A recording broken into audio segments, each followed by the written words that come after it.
Bonjour, aujourd'hui je vous propose de vous plonger dans l'univers fascinant des thérapies brèves. Ces techniques sont conçues pour traiter rapidement des problèmes variés tels que les douleurs physiques, des gestions émotionnelles, des addictions, des phobies. Il existe différentes approches et certaines sont plus efficaces pour certains types de troubles que d'autres.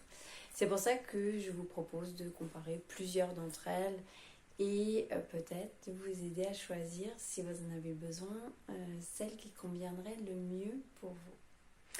Certaines se basent sur les flux énergétiques dans le corps et d'autres sur les mécanismes psychologiques profonds.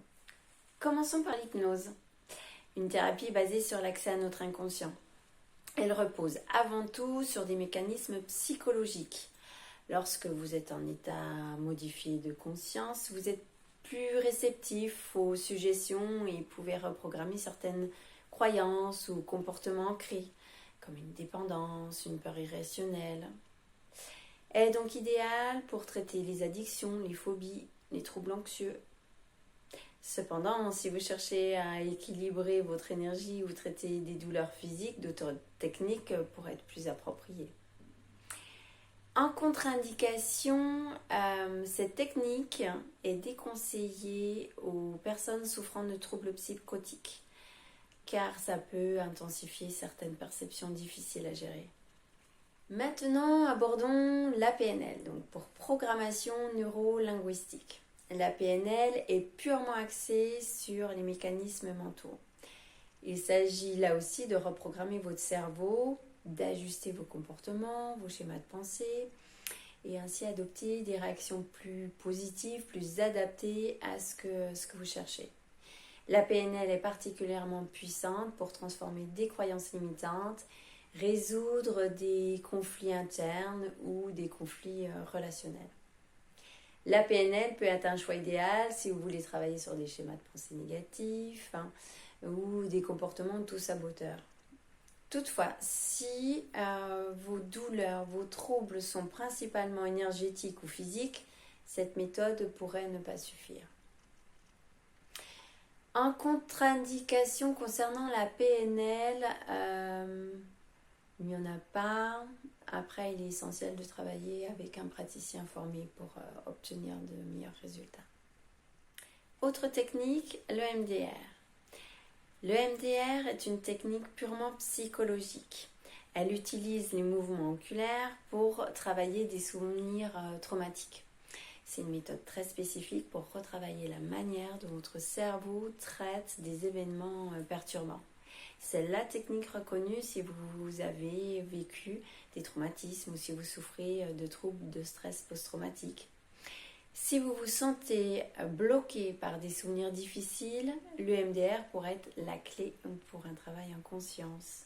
Par contre, si vous souhaitez travailler un traumatisme de manière moins intrusive, si vous cherchez à travailler des douleurs physiques ou rééquilibrer vos énergies, d'autres thérapies seraient plus appropriées.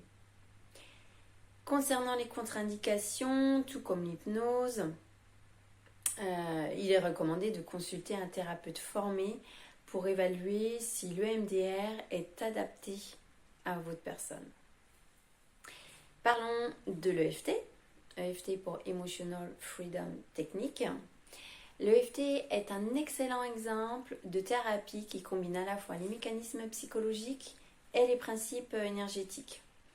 En effet, en tapotant doucement sur des points d'acupuncture, tout en se concentrant sur une émotion spécifique, vous travaillez sur des blocages émotionnels et énergétiques.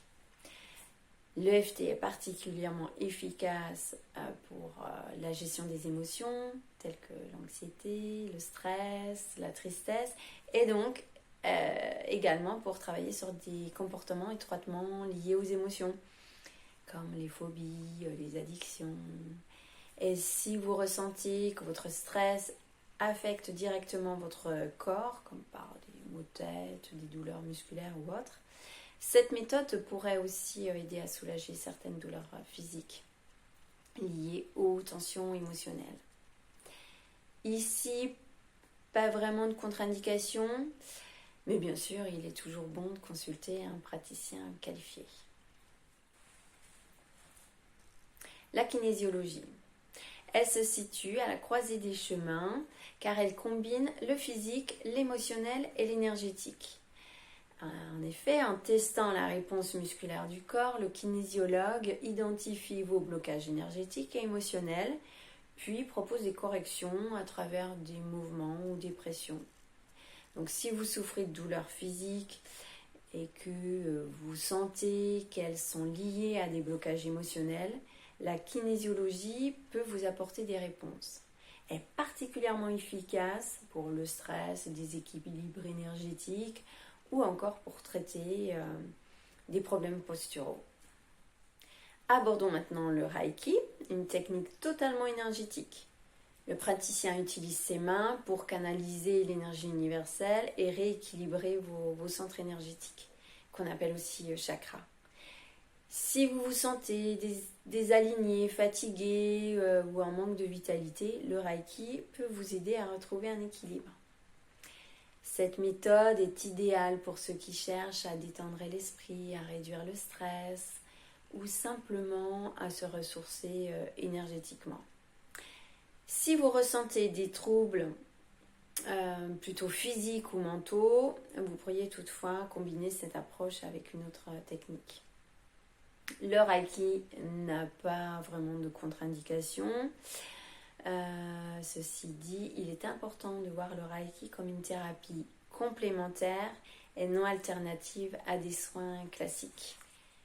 La kinésiologie énergétique est la combinaison de ces deux dernières méthodes, puisqu'elle travaille sur le physique, l'émotionnel, l'énergétique comme la kinésiologie classique. Et en même temps, le praticien utilise ses mains pour canaliser l'énergie universelle et rééquilibrer vos centres énergétiques. On va terminer cette petite série avec l'acupuncture qui se concentre entièrement sur l'énergie du corps, le fameux Qi. Si vous ressentez des déséquilibres dans votre énergie, si vous avez des douleurs physiques, l'acupuncture est idéale pour rétablir les flux énergétiques le long de vos méridiens. C'est une méthode privilégiée pour traiter les douleurs chroniques, les troubles digestifs, les migraines ou encore les troubles du sommeil. Cependant, si vos symptômes sont avant tout d'ordre émotionnel ou psychologique, une autre approche comme l'hypnose, la PNL, enfin celle qu'on vient de voir, pourrait être plus adaptée. L'acupuncture est généralement très sûre, mais elle est déconseillée pour les personnes ayant des troubles de coagulation ou qui sont sous traitement anticoagulant. Alors, comment choisir parmi toutes ces options ? Si vous avez des douleurs physiques liées à des déséquilibres énergétiques, comme des douleurs chroniques ou des tensions, l'acupuncture, la kinésiologie ou le Reiki pourraient être de bons choix. Si vos problématiques sont avant tout émotionnelles, stress, angoisse, phobie, l'EFT, la PNL, l'hypnose vous apporteront un réel soulagement. Si vous avez vécu un traumatisme ou si vous vous sentez bloqué par des souvenirs difficiles, le MDR est la solution reconnue. Mais d'autres thérapies peuvent également vous soulager, telles que l'hypnose ou l'EFT. Enfin, n'oubliez pas que vous pouvez combiner plusieurs approches. Par exemple, l'hypnose et la kinésiologie peuvent très bien se compléter. Ou encore l'EFT et la PNL. Voilà pour ce petit tour d'horizon des thérapies brèves. N'oubliez pas, cette liste n'est pas exhaustive. Et le plus important est de trouver la méthode qui vous convienne le mieux en fonction de vos besoins. Et n'hésitez pas à consulter des praticiens qualifiés qui pourront vous orienter. Merci d'avoir regardé cette vidéo. Si vous avez des questions ou si vous souhaitez en savoir plus sur une thérapie en particulier, laissez-moi un commentaire. Et si cette vidéo vous a plu, n'oubliez pas de liker, de vous abonner, de la partager. À bientôt!